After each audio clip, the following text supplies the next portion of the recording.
Yes sir. Okay, ठीक है। तो अब नीचे जो यहाँ पे मैंने लिखा है कि definitions of economics is divided into 4 types. तो देखो, इकोनॉमिस्ट लोग जो जैसे जैसे आए ना, नए नए इकोनॉमिस्ट, उन्होंने अपना नया नया व्यू दिया इकोनॉमिक्स के बारे में, उन्होंने अपना नया नया ओपिनियन दिया।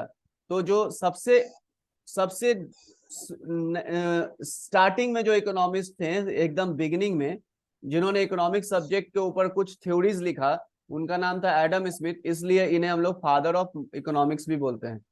अब इन्हें पूछना है कि मदर ऑफ इकोनॉमिक्स कौन है। फादर ऑफ इकोनॉमिक्स बस पता है मुझे, मदर ऑफ इकोनॉमिक्स नहीं पता है। ठीक है, तो ढूंढना पड़ेगा।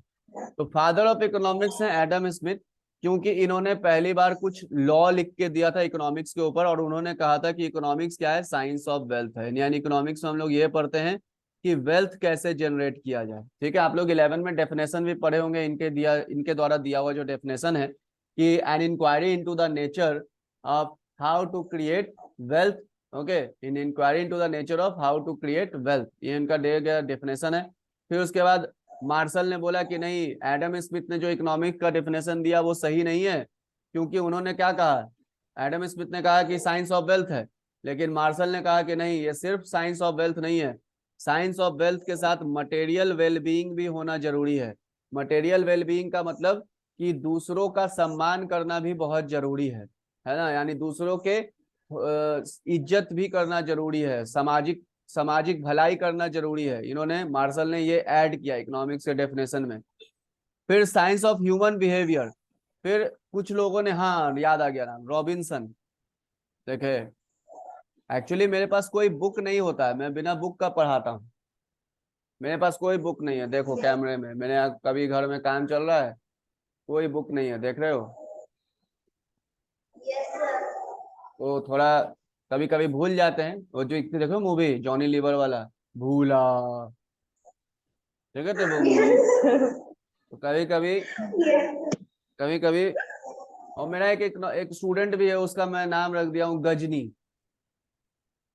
तुम लोग में से कोई है गजनी कि अभी पढ़ाए 10 मिनट बाद भूल जाते हो, ऐसा कोई है? No sir. सर हाँ तो, आगे पता चलेगा। हाँ आगे पता चलेगा तो नहीं। जैसे कि ऐसा होता है कि अभी अभी पढ़ाए, 5 मिनट के बाद पूछे, वो आसमान देखने लगता है, तो उसका मैंने नाम रख दिया है गजनी। चलो, अब आगे बढ़ते हैं। फिर अभी जो मॉडर्न डेफिनेशन चल रहा है ना मार्केट में, पॉल एस सैमुअल्सन के द्वारा 1956 के आसपास दिया गया था ये डेफिनेशन। उन्होंने कहा कि ये जो है ना, इकोनॉमिक्स जो सब्जेक्ट है, ये अबाउट डायनामिक डेवलपमेंट के बारे में पढ़ना ही इकोनॉमिक्स है। यानी उन्होंने कहा science of dynamic growth and development. तो ये तो बातें हो गई डेफिनेशन की, है ना। ये थोड़ा सा स्टैंडर्ड 11 से मैंने डेफिनेशन आप लोगों को रिवाइज करवा दिया। कितने तरह के इकोनॉमिक्स होंगे, तो 2 तरह के, माइक्रो एंड मैक्रो। आते हैं कि हमें स्टैंडर्ड 12th में माइक्रो इकोनॉमिक्स में क्या पढ़ना है। तो स्टैंडर्ड 12th में हमें माइक्रो इकोनॉमिक्स में सबसे पहले पढ़ना है Indian economic on the eve of independence. क्या मतलब हुआ इसका, Indian economic on the eve of Indian independence?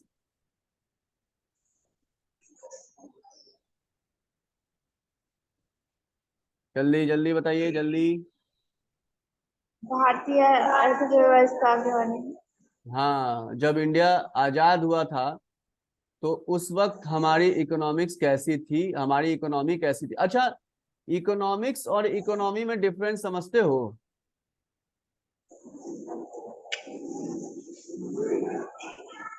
जल्दी बताओ, हंसो, क्या हुआ, जोक क्या किए, क्या हंसी क्यों आ रहा है?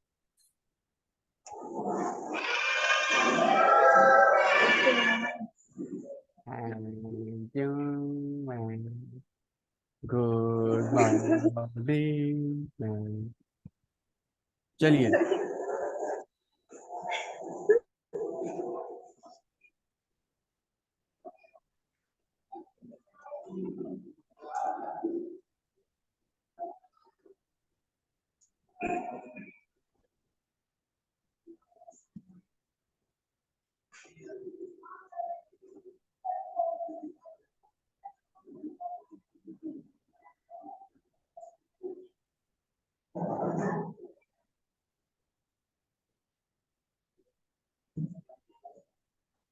यहाँ देखिए,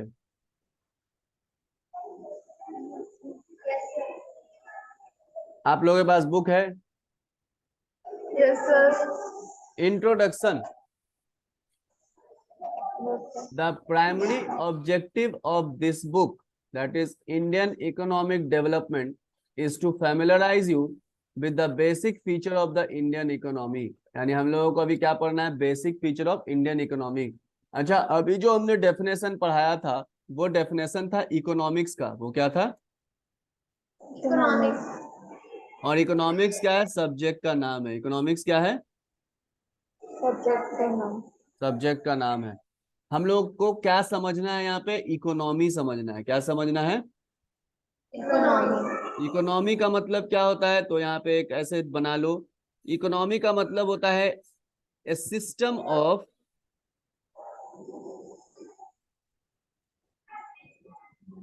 प्रोडक्शन,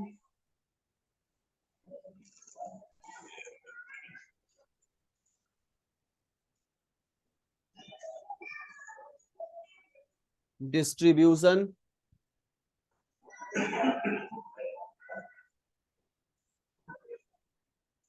एंड कंजम्पशन।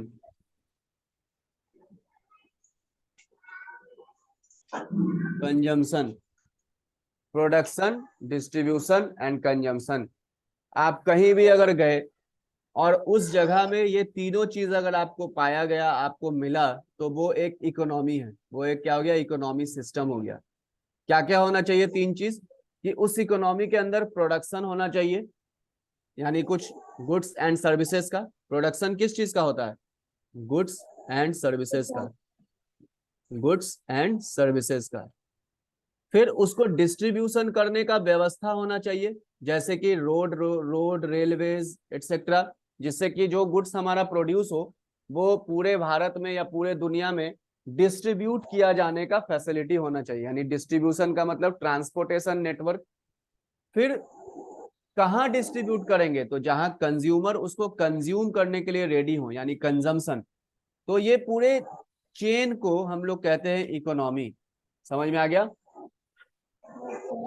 अभी हमें ना इंडियन इकोनॉमी के बारे में समझना है ना? इंडियन इकोनॉमी के बारे में समझना है।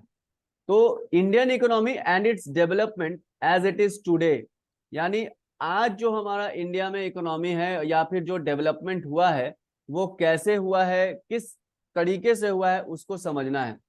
In the after math of independence, after math का मतलब इंडिपेंडेंस के बाद। However, it is equally important to know something about the country's economic past even as you learn about its present state and future prospects. अब देखो, बात को समझो। अगर हमें फ्यूचर के बारे में कुछ डिसाइड करना है, फ्यूचर के बारे में अगर कुछ डिसाइड करना है, तो हम प्रेजेंट टाइम में पास्ट के हुए एक्टिविटीज के बेसिस पर एनालाइज करते हैं, यानी स्टडी करते हैं, सोचते हैं, समझते हैं, और फिर प्रेडिक्ट करते हैं कि फ्यूचर में क्या होने वाला है या क्या हो सकता है। जैसे एक एग्जांपल दें, मान लो कि तुम में से कोई एक तुम्हारे आसपास कोई एक लड़की रहती है, उसका नाम है सीता। ठीक है, सीता। और एक उसी के घर के सामने, सीता के घर के सामने रहती है सेनोरिटा। ठीक है, सीता जो है ना वो बड़ा पूजा पाठ करने वाली लड़की है। अभी सोमवार, सावन का सोमवारी चल रहा है, तू लोग जल उल ढारने जाते हो मंदिर? Yes sir. हाँ, तो जाते हो। तो वैसे ही लड़की है ये सीता, बड़ा अच्छा लड़की है। इसका रिकॉर्ड बहुत अच्छा है, पूछ ले हर बहुत अच्छा रिकॉर्ड है इसका। एक मिनट, एक्सक्यूज मी। हेलो, हाँ जल्दी बोलिए। हेलो, हाँ बच्चे जल्दी बोलिए, कहाँ से बोल रहे हैं?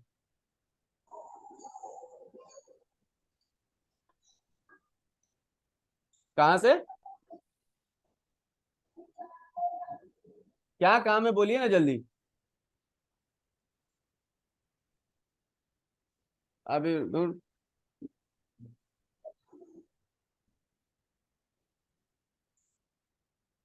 हाँ, कम टू द पॉइंट। तो सीता बहुत अच्छा पूजा पाठ करती है, और सेनोरिटा जो है वो सिर्फ डिस्को जाती है, पब में जाती है ना। यानी आपको इसके पास्ट एक्टिविटीज के बारे में मालूम है कि सीता जो है एक एक बहुत ही संस्कारी लड़की है, और सेनोरिटा जो है थोड़ा वेस्टर्न कल्चर से बहुत ज्यादा इन्फ्लुएंस हो गई है। तो इसके फ्यूचर के बारे में अगर आप प्रिडिक्ट करें तो बताओ, सीता के बारे में आप क्या प्रिडिक्ट करोगे? ये जो है किसी के साथ भाग जाने का इसकी संभावना है या नहीं है? किसी हीरो के साथ भागने की संभावना इसकी है या नहीं है? नहीं सर। कैसे डिसाइड नो सर। कैसे डिसाइड किए? इसके पास्ट एक्टिविटीज के बेसिस पे है ना डिसाइड किए फ्यूचर। Yes sir. और सेनोरिटा की संभावना क्या है? भाग भाग सकती है जैसे ही मौका मिलेगा। तो आपने जो फ्यूचर का प्रिडिक्शन किया, किस बेसिस के, किस एक्टिविटी के बेसिस पे किया? फास्ट। हाँ, तो यही हमें समझना है कि हम कोई भी प्रिडिक्शन करते हैं पास्ट के एक्टिविटीज के बेसिस पे करते हैं, है ना। पास्ट से सीखते हैं और फ्यूचर को समझते हैं। ओके, तो आगे बढ़ते हैं। अब यहाँ देखो, look at the state of India's economy prior to country's independence. क्या मतलब हुआ? इंडिया के इकोनॉमी के ऊपर देखिए प्रायर टू इंडिपेंडेंस, यानी इंडिपेंडेंस के पहले इंडिया की इकोनॉमी कैसी थी, जरा बताइए तो, कुछ आइडिया है?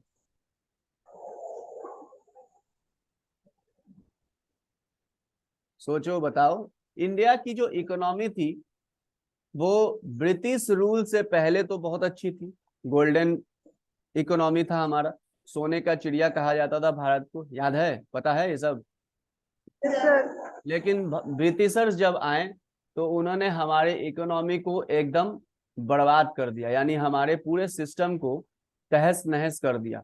तो ब्रिटिशर्स रूल के बाद जब इंडिया 1947 में आजाद हुआ तो उस समय हमारी इकोनॉमी बहुत ही बद से बदतर स्थिति में थी, एकदम पुअरेस्ट, एकदम वर्स्ट कंडीशन में थी। ठीक है। तो yes. after independence, from an idea of various consideration that shaped India's post-independence development strategy, the structure of India's present day economy is not just of current making। यानी आज जो हमारी इकोनॉमी है, यानी वर्ल्ड की 4th लार्जेस्ट इकोनॉमी, क्या आप लोग को मालूम है?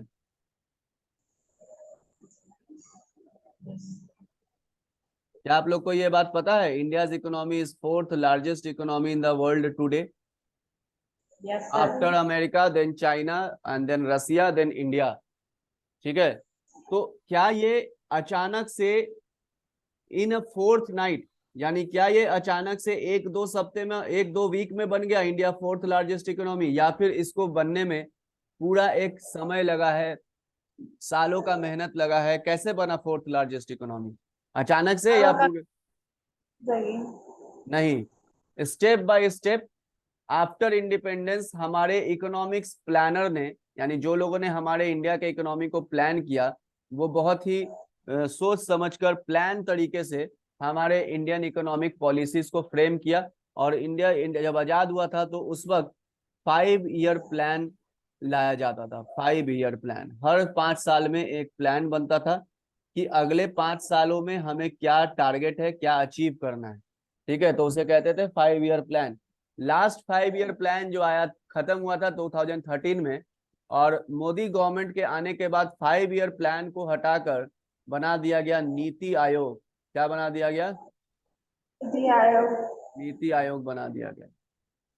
क्यों ऐसा किया गया ये मैं आपको थोड़ी देर बाद या इकोनॉमिक्स में थोड़ी आगे चलकर बताऊंगा, क्योंकि आपने शायद बीएसटी में पढ़ा होगा कि मैनेजमेंट पॉलिसी जो है वो डायनामिक होने चाहिए। ऐसा कुछ पढ़ा था? Management policy should be dynamic, management principle should be dynamic. Dynamic का मतलब क्या होता है? डायनामिक जो बार बार रिपीट होता है। नहीं, डायनामिक का मतलब कि जिसको हम आवश्यकता अनुसार चेंज कर सकें, चेंजेबल।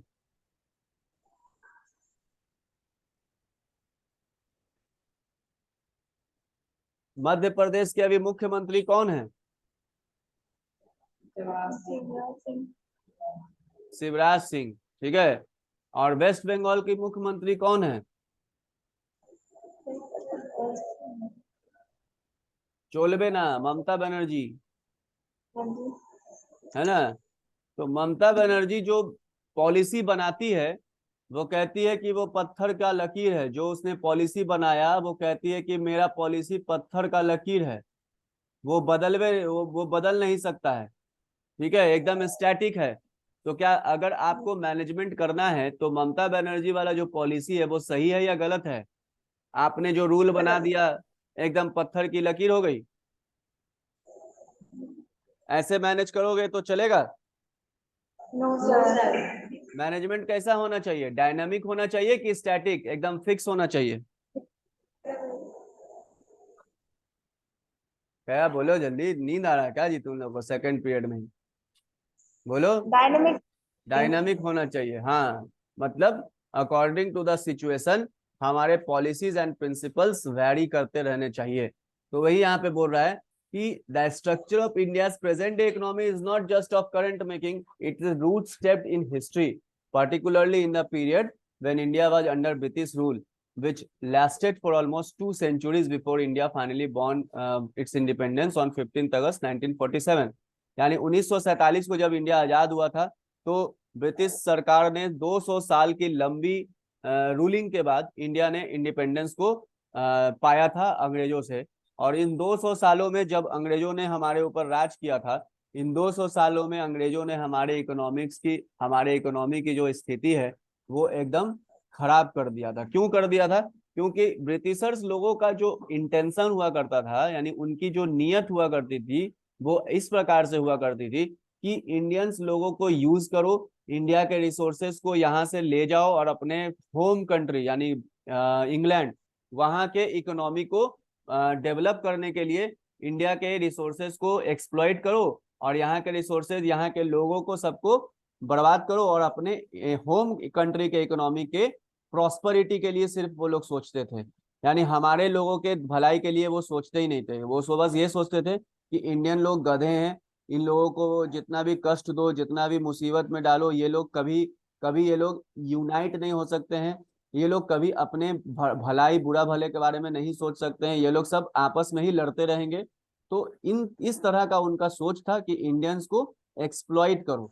तो इस सोच के कारण उन्होंने सिर्फ हमारे रिसोर्सेज का क्या किया, खनन किया और अपने ब्रिटेन का यानी इंग्लैंड का इकोनॉमी को डेवलपमेंट के लिए इंडियन रिसोर्सेज को सब यहाँ से एक्सपोर्ट करते चले गए। ठीक है, तो इस प्रकार से हमारे इकोनॉमी को उन लोगों ने क्या किया, बर्बाद कर दिया। The sole purpose of the British control rule in India was to reduce the country to being a raw material supplier for General Britain's own rapidly expanding modern industrial base। अंग्रेजों का जो एकमात्र मकसद था इंडिया पे rule करने का वो ये था कि इंडिया में जितने भी रिसोर्सेज उन्हें प्रोड्यूस होता हुआ मिलता था, यानी रॉ मटेरियल्स, जैसे रॉ मटेरियल्स बोले तो जैसे कॉटन, कॉटन समझते हो? कॉटन।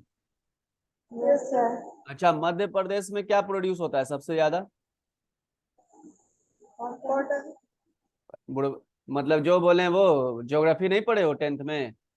मतलब कॉटन बोले तो कॉटन, कॉटन गुजरात में होता है सबसे ज्यादा। मध्य प्रदेश में क्या पाया जाता है सबसे ज्यादा? मार्बल सुने हो? मार्बल, पत्थर, मोजाइक, मार्बल। Yes sir. फिर फॉरेस्ट, जंगल।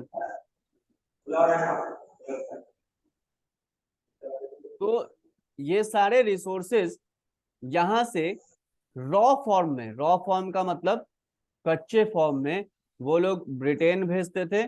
और ब्रिटेन में क्योंकि इंडस्ट्रियलाइजेशन जोरों पर था उस समय, यानी अर्ली 90s में, यानी 1901 1880 1890 ईस्वी में ब्रिटेन में इंडस्ट्रियलाइजेशन जोरों पे था, यानी मशीनीकरण, सारे इंडस्ट्रीज में मशीन लगाए जा रहे थे।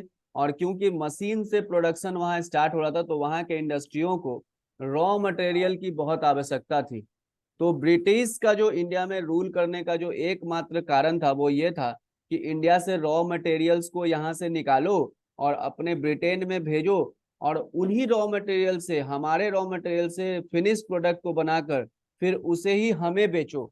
यानी एक तो डबल फायदा, यानी हमारे यहाँ से सस्ता रॉ मटेरियल वो ले, जैसे 10 रुपए का रॉ मटेरियल वो ले आते थे इंग्लैंड, है ना, फ्री में ले जाते थे, उनको फ्री में मिल जाता था, क्योंकि यहाँ पे तो हम लोग सब गुलाम थे।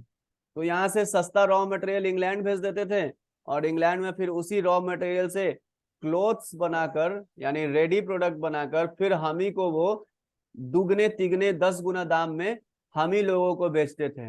यानी देखो हम लोगों को, भारतीयों को, कितने बढ़िया तरीके से वो लोग गधा बना रहे थे, मूर्ख बना रहे थे, और हमें सता रहे थे। समझ में आ रही बात? समझ रहे हो? Yes, sir. तो इसलिए पूरे भारतवर्ष में उनका विरोध होने लगा, और फाइनली पूरे मशक्कत लड़ाई झगड़ा करने के बाद, जैसे कि आप लोगों ने मूवी में देखा होगा, भगत सिंह, मंगल पांडे, इन लोग जैसे बड़े बड़े क्रांतिकारियों ने, फ्रीडम फाइटरों ने, और सबसे बड़े हमारे फ्रीडम फाइटर जो हीरो थे, सुभाष चंद्र बोस, ठीक है Yes, sir. है ना, आजादी सुभाष चंद्र बोस के कारण मिला है, ये याद रखना, गांधी जी के कारण नहीं मिला है। ठीक है, Yes, गांधी जी एक बहुत ही धूर्त व्यक्ति थे, बोलना नहीं चाहिए, लेकिन क्या करें, Yes. हैं। खैर, ये सब मुद्दों पे हम लोग ज्यादा डिस्कस नहीं करेंगे। अब वो Yes, father sir. Father of the nation है, so called father of the nation है। मेरे को एक बात बताओ, तुम लोग सोचकर, कि तुम्हारे घर में कोई जबरदस्ती आ जाए और तुम्हारे साथ बदतमीजी करे, तुम्हारे खाने खा जाए, तुमसे साथ बदतमीजी करे, तो तुम क्या करोगे? तुम कहोगे कि भैया जब तक आपको बदतमीजी करना है करो, हम अहिंसा के पुजारी हैं, और आपको जब मन इच्छा हो जाए आप हमारे घर से चले जाना, ऐसा करोगे कि लात जूता मार के भगाओगे? No, sir. क्या करोगे? अहिंसा के पुजारी बनोगे कि लात जूता मारोगे? तो अब बताओ, गांधी जी सही थे कि सुभाष चंद्र बोस सही थे? सुभाष चंद्र बोस। हैं, और भगत सिंह सही थे कि गांधी सही थे? भगत सिंह सही। बिल्कुल, बस बात खत्म, इतने से मैं बात खत्म हो गई है। Yes, sir. नॉन वायलेंस चिल्लाते हैं, जलियांवाला बाग में इतने सारे लोगों का नरसंहार किया था अंग्रेजों ने, वो क्या था? वो नॉन वायलेंस था। तब गांधी जी क्यों नहीं जाके अंग्रेजों को बोले कि आप वायलेंस मत करो? चलो आगे बढ़ते हैं। Yes, sir. An understanding of the exploitative, exploitative का मतलब जानते हो? एक्सप्लॉइटेटिव का मतलब, इसका मतलब जानते हो? एक्सप्लॉइटेटिव का मतलब किसी का शोषण करना। शोषण का मतलब समझते हो? किसी को इतना ज्यादा प्रताड़ित करो, इतना ज्यादा उसको कष्ट दो, उससे जितना मर्जी काम कराओ, और उसको पैसा भी मत दो, एकदम उसको बर्बाद कर दो। Exploitative nature of this relationship essential for any assessment of the kind and level development which the Indian economy has been able to attain over the last 6.5 decades। ठीक है, तो आफ्टर गेटिंग इंडिपेंडेंस, इंडिया ने आजादी पाया जब से 1947 के बाद से, जो हमारी इकोनॉमिक कंडीशन बद से बदतर हो गई थी, उसे धीरे धीरे करके ट्रैक पे लाया गया, है ना, डिफरेंट इकोनॉमिक्स पॉलिसीज इंप्लीमेंट करके, और आज जो है Indian economy 4th largest position पे पहुंची है। तो आज के लिए बच्चों यहीं तक हम लोग स्टॉप करते हैं। आप लोग एक बार इसको रीड करना, और जो इकोनॉमिक्स डेफिनेशन आज बताएं उसको एक बार पढ़ना। ठीक है, कल हम लोग नेक्स्ट क्लास में आगे बढ़ेंगे, है ना? ओके, क्योंकि अब टाइम 1 मिनट बचा हुआ है। तो अगर यहाँ तक आप लोगों को कोई डाउट है तो आप लोग पूछो, और अकाउंट्स का होमवर्क आप लोग भेज देना जैसे कल सेंड किए थे, ठीक है? और Yes, ये sir. हाँ, और ये वीडियोस मैं आपका यूट्यूब पे डालूंगा, आप लोग इसको लाइक जरूर करना, शेयर करना। Yes. ओके।